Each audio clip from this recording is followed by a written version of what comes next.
From Orlando, Florida and Tulsa, Oklahoma, welcome to the 1330 Podcast with your hosts, Keith Neighbor and Brent Bailey. Pulling from nearly half a century of experience, Brent and Keith share unique wisdom and proven insight to build the leader within you. Interact with us now on Facebook and Twitter at 1330 Podcast or email your questions and comments to 1330podcast@gmail.com. The 1330 Podcast starts right now. After more than a year away, we have decided to come out of retirement. I would think of it as a long hiatus. A long hiatus, yeah. Maybe extended vacation time, Brent. And it's time once again for the 1330 Podcast. I'm Brent Bailey. Keith Neighbor sitting here to the left of Brent. And we are back after some time off. We just haven't had time. No, we haven't been together for so long, Brent. Yeah, it's just been and terrible. when we had, you were on vacation. And nobody wants to work on vacation. So. No. But, wow, it's... we're not vacationing now, though. We're sitting in my kitchen. Yes, we've changed studio locations. Yeah. And no longer recording from Oral Roberts' office or our friend Hammy's office. No, we're in a little less anointed area, my kitchen. Although I don't know, you can whip up some pretty good anointed my kitchen dishes is pretty here, so. anointed, so yeah.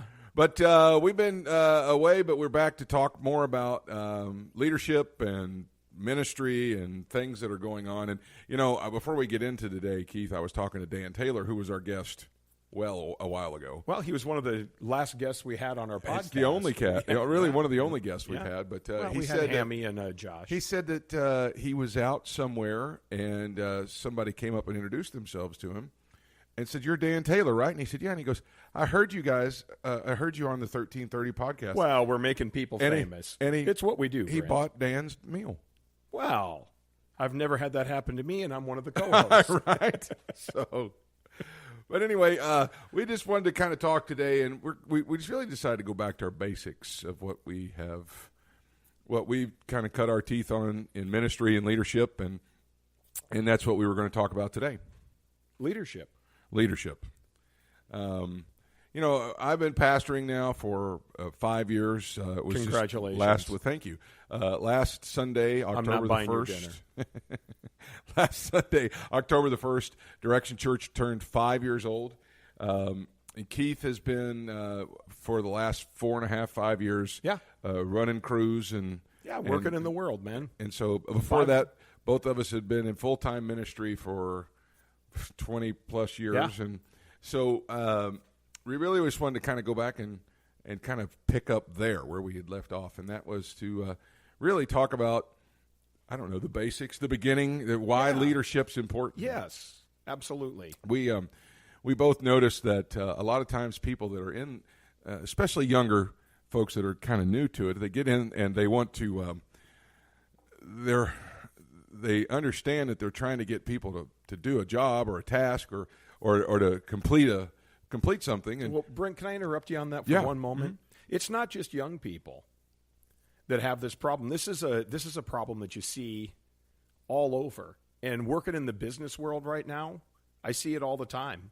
People that will come in and you're going to do it because I told you to do it. Yeah. You're going to do it because it's, obviously it's part of your job and you're getting paid to do it. But there's very little direction. There's very little, training, teaching, mentoring, those types of things that are going on with this stuff. And when we're looking at being a good leader, not just a leader, anybody can be a leader, but being a good leader, the thing, to me, one of the things that separates good leaders from just being a leader or being in charge maybe is a good leader is somebody that's going to really take people under their wing, help them out, mentor them. When a mistake is made, it's you're not yelling at them all the time. Yeah. But it's not that you're ignoring the mistake, but make it a teaching moment. I guess it's being the difference between a boss and a leader. Yeah. Yep. And I think I read a really interesting article about that. What's the difference between a boss and a leader? And that's kind of what we're really boiling down to is that a lot of people, young or old, I'm in my experience now, I'm seeing people that not necessarily are young, but it's just people new to the leadership role. There you go. That they're they're getting more into it's got to be the completion of the task. Yep. So and I'm telling you what to do, but there's no. They don't understand that it's more than that. That it's more than just the completion of a task, and you're doing your job, so to speak. That to be a true good leader, you got to develop somebody into becoming effective and good at their job, not just for your bottom line, but for the development of the person as well. But how do you do that? Well, and that's what we're going to try and tackle over these next few returns of the podcast here. And we probably won't touch it all today or the next few. I mean, we could never exhaust this subject. I don't think so.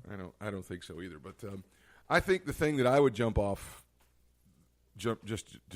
into it here is if you're going to lead somebody, you have to have a clear understanding of where you want to go, but then you have to teach them how to get there, and then they have to be able to reciprocate that and teach how to get there as well. Okay, so you made a statement there, and we can draw a parallel. We can pull out of the Bible on this one of where there is no vision, the people run wild. Yes. Where there's no vision, the people perish. Cast off restraint. Yeah, and just in working with businesses, like I do now, I do business to business stuff. I deal with other businesses and other business people, not just men but women as well. And one of the things that I've noticed in people that I deal with, the people that are the most organized, have the best customer response, customer relationship, kind of customer service side of things, the ones that are rated the highest in that, there's something more with the person in charge. They have a relationship with the people that are underneath them, and it isn't a relationship of manipulation. It's a relationship of them caring enough about them to come in, teach them the right way to do it. They're not really big on yelling, screaming, hollering at everybody for not doing what they were supposed to do. And I mean, I know there's moments of frustration with all that where we lose our cool on that, and where we probably shouldn't. But I've just noticed over the course of these last few years that I run into certain people where you listen to them talk about the people they work for, and it's like, I mean, are you like in a cult or something? I mean, the way that they just the regard that they hold the people that they work for, and it's refreshing. Hey, it's our cat. Yeah. It's our new mascot. That's right. And but when we come in and we look around at that, and you hear those people talking about it, and I've asked them questions about it before, and they said they care about me. Yeah, they care about my family, and it's an interesting thing as to then you come in and you hear the people that are. I mean, I have a lot of them are maybe lower level employees, truck drivers, different things like that I've dealt with that are just malcontents. Yeah. And I asked one of the guys, I got to know him pretty good, and it was like, dude, what's your deal, man? I mean, everybody else seems to really enjoy what they're doing, and then you come along. and so I mean, I just flat out asked him, like, I mean, I know you hate your job. I mean, is it the pay? What is it? And he could never tell me. He just didn't like it. And I thought it was interesting because most of the times if I say, hey, do you like peanut butter? Do you like crunchy or smooth? I have pretty strong feelings about that. You don't have crunchy peanut butter. Yeah, I don't like it, and I can tell you all the reasons why. I can tell you things about my job that I don't like or that I really like. And he just couldn't ever really place his finger on what it was that he so desperately hated about and so passionately hated about his job. And I think it came down to he expected more out of life, and he realized this could be all it is for me. I think we're conditioned that. But he had no meaning. He found no way to find purpose in what he did. I mean, don't you think it's fair, though, that we kind of grow up with parents that kind of condition us for that, because we always have somebody that seems like they care about us, is always giving us some kind of direction, and then suddenly we're thrust into this world where people who seemingly don't care about us. Yeah. And I think that's because we've kind of been conditioned that way. I mean, even when you're in high school or grade school, you still have teachers that seem like they care about you. They do. They're the ones that are saying, "Come on now, you need to do this better. You need to do that better." And it doesn't always come off that way, but really, they're calling you out on the carpet about things because they care about you, and they're kind of trying to point you in that direction. And then suddenly we get out there and They're like, listen, all you're doing is pushing this button, and that's it. Just don't say anything else. Don't give me any questions. Don't come and talk to me about anything else. And I think this is just our opinion now. I think that's what breeds most malcontent. It really isn't the people that are getting yelled at a lot. It's not. I mean, or I shouldn't say yelled at a lot because nobody likes to be yelled at. But people that are being corrected a lot, or they're not as much as upset about their job and hating their job as the people that are just put off to the side with a mop in their hand or whatever, and then never checked on, because they're forgotten. Yeah. Well, for the guy that I knew that was driving a delivery truck, the thing that I noticed about him was, like I said earlier, he couldn't figure out any purpose in what he was doing. He didn't look at himself as being a representative of a multinational company. Exactly. He looked at himself as a guy who's driving a truck and unloading construction supplies.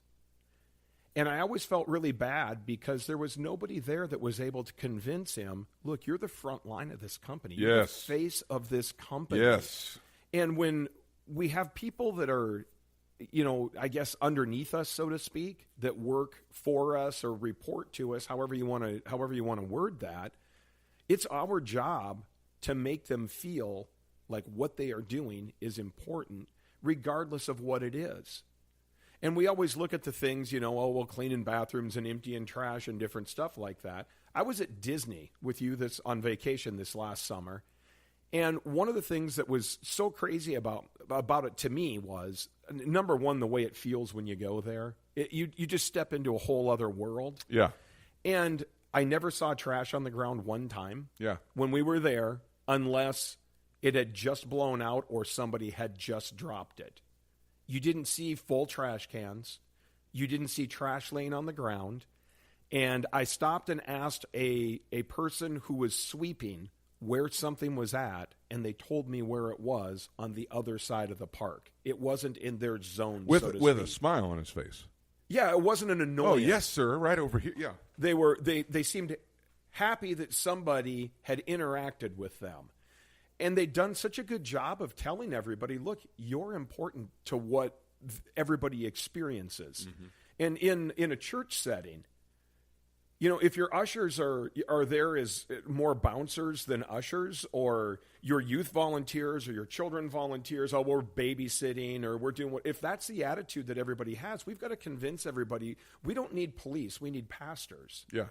And the more we're able to convince people that what they're doing, and show them, not just convince them, but show them that what they're doing is important to the greater vision of this church, the happier everybody is to do it. But I think it takes it a little bit deeper than just you're fulfilling our vision, and we're going to have to get into this next time, and that is by us building you. Yep. It's a what do they call that? The reciprocal circle of that. And so we're gonna have to leave it there for today, but we're gonna be back in 2 weeks.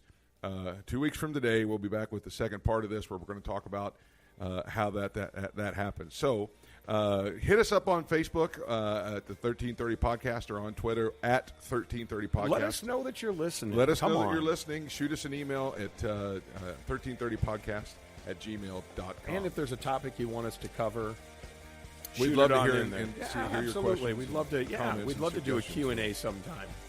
All right. Well, with that, thanks for listening to the podcast. I'm Keith Neighbor. I'm Brent Bailey. We'll see you next time. Have a great one, everybody. Thanks for joining us for the 1330 Podcast with Brent and Keith. We want to hear from you. Find us on Facebook and Twitter today at 1330 Podcast, or email us directly at 1330podcast@gmail.com. Join us next time for another 13 minutes and 30 seconds geared to change you into the leader that you and those who follow you want you to be.